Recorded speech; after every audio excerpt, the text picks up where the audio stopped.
Hey, what's up guys? I'm KBHD here, and as some of you may have suspected, I have been using the OnePlus Nord for quite a few weeks now actually, maybe the longest I've ever used something pre-launch.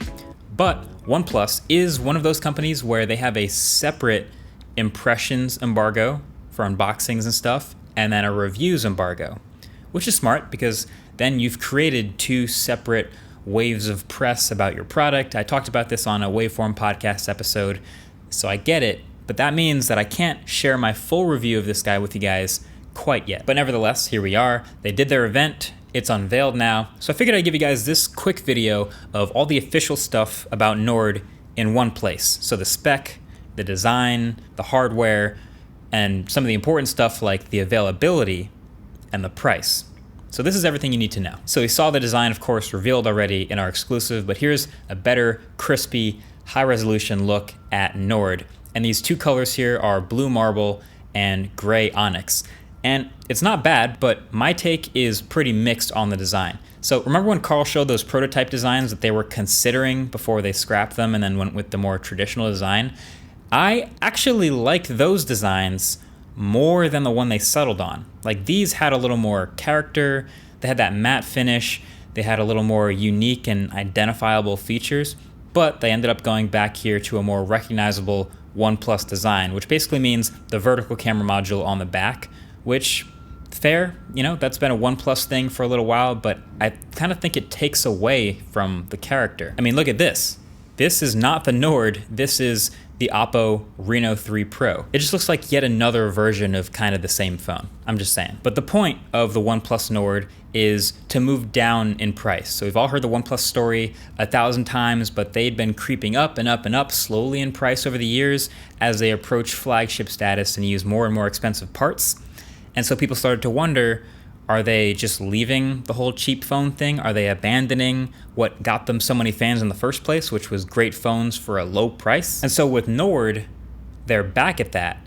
And to be honest, it seems like this is about as good as an overall package as you're gonna get for the price. And that price is €399, specifically because this phone isn't available in the US or North America at all, but we'll get to that in a second. So for that price, you're getting a lot. So in the spec department, that's a Snapdragon 765G, 8 gigs of RAM, and 128 gigs of storage, but there's also a 12256 model. And then up front is a flat 6.4-inch 1080p 90 Hertz AMOLED display with the fingerprint reader underneath and a 180 Hertz touch sampling rate. Now, that's pretty nice for this price. Now, you can tell it's not quite the tippy-top flagship stuff we expect for higher prices. Of course, a $900 or $1,000 phone will have a higher refresh rate, an even higher resolution, and just overall better quality panels. But even at 1080p here, you're looking at over 400 pixels per inch. And most people spending $400 on a phone can't tell the difference between 90 Hertz and 120 Hertz. And the whole thing gets pretty close to the bezels. Basically, this does not feel like a cheap phone screen at all. And it's also got the dual hole punch cutout at the front. And just overall, it's a pretty nice display. The fingerprint reader, from what I can tell, is about the same as what I've seen in other OnePlus phones. It's optical, and it's pretty low on the phone, so it's actually easy to reach. And then behind that display, powering everything, is a 4,115 milliamp hour battery. Pretty good sized battery, and it comes with Warp Charge 30T charger in the box. So you're getting fast charging that we're used to with other OnePlus phones included at this price. So that's like 0 to 70% charge in half an hour if you need it. That is always nice to have. Now, there is no wireless charging in this phone. There's no official IP water or dust resistance rating. And while we're at it, there's a couple other places they save money.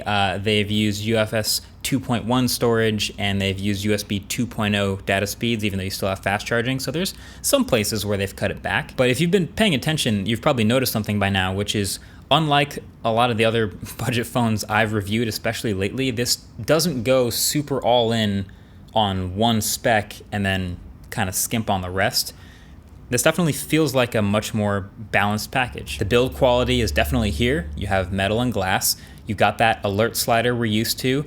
The 90 Hertz OLED display is a great place to start. You have a pretty good sized battery with fast charging, a pretty nice set of specs. Again, this isn't the review.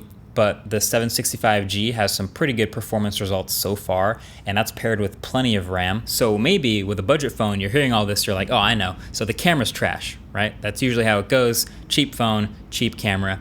Here's the scoop on the camera. So it is a quad camera system. So you start with a 48 megapixel main camera, an 8 megapixel ultra wide camera, and then a 2 megapixel macro camera, and then a 5 megapixel depth sensor. So it's like, okay, they can say it's a quad camera system, but most people are just gonna be using the first 2 cameras. And then the main camera is actually the same camera, same hardware as the OnePlus 8. Not the OnePlus 8 Pro, the OnePlus 8. So again, this isn't my review. That review will have my photo samples and video samples from this camera system and the selfie cameras. You got a 32 megapixel selfie camera and then a second 8 megapixel ultra wide selfie camera up front. I gotta be testing all of those things, but a couple things on the camera. One, OnePlus has called it like a flagship quality camera. I wouldn't call it a flagship camera. I'll say the OnePlus 8 Pro has what I'd consider a flagship quality camera because it's their flagship, and that stays up to par with the Samsungs and Apples and Huawei's of the world. The OnePlus 8 camera, if you go back and watch that review, was a step below that. But also, OnePlus does have a pretty great track record, at least from my experience, of improving camera quality over time with software updates. So while this isn't, the highest end, most amazing camera, this is now a couple months or multiple months into the development in this camera system. So it's gonna be better than some of the garbage we've seen in other $400 Android phones. And then I do like that they have dual selfie cameras up here, the one standard, one ultra wide, instead of like some borderline useless depth sensor. So if you're gonna do the dual cutout, which this is the first time OnePlus has actually ever done 2 cameras up front, you might as well make use of it. So they got the pillbox cutout and 2 cameras. So my full analysis of these cameras, of this new chipset and the performance, and of course all the other stuff, the screen and everything that goes with it, will be in the full review. So definitely get subscribed, make sure you're among the first to see that if you haven't already. But basically, if I'm remembering my first impressions well enough, it's that this is a pretty promising package. They've kept up, because of that balance, a lot of the fast and smooth stuff pretty well. So the most important thing left then is availability. So with this first Nord phone, OnePlus is focusing on India, China, and Europe. So it's not coming to North America. This is your list of launch countries here. So you can see if your country is or isn't on that list.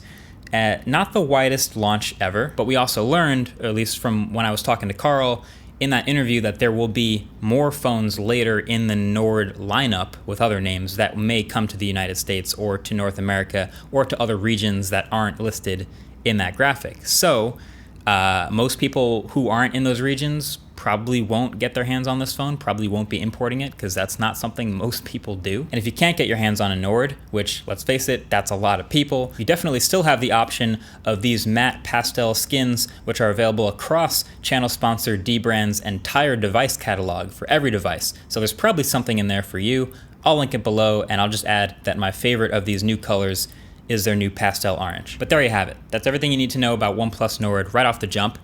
My take, kind of like I've said, is it's that overall steady package of nothing too crazy but not skimping on almost anything. A lot of phones in this price range, like if we take out iPhone SE, because that's the other giant gorilla in the room at this exact price, this seems like one of those better, well-rounded things you can get. You're gonna get a big battery, fast charging, pretty nice screen, high refresh rate, 5G compatibility. There's a lot going here. Turns out the reason people wanted OnePlus to come back to this lower price and make a device in this space is because they're pretty good at it. But anyway, full reviews coming up, a bunch of other videos coming up right on the horizon. I feel like we are right about to descend into smartphone season. Like it's rolling over the hill right now. You think you're safe, but your sub box should be prepared. I'll leave it at that. Thank you for watching. Catch you guys in the next one. Peace.